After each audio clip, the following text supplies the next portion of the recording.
পনির চানা পনির করবো। আর জিরে ফোড়ন দিলাম, আদা লঙ্কা জিরে ধনে। মশলাটা ভাজা হয়ে গেল, এতে আছে আদা লঙ্কা ধনে জিরে।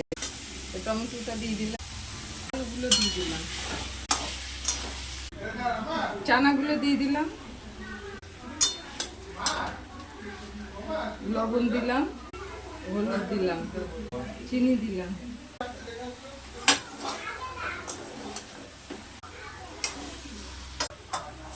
জল দিয়ে দিলাম। এবার 10 মিনিট ফুটাবো। পনিরগুলো দেবো, পনিরগুলো দিয়ে দিলাম,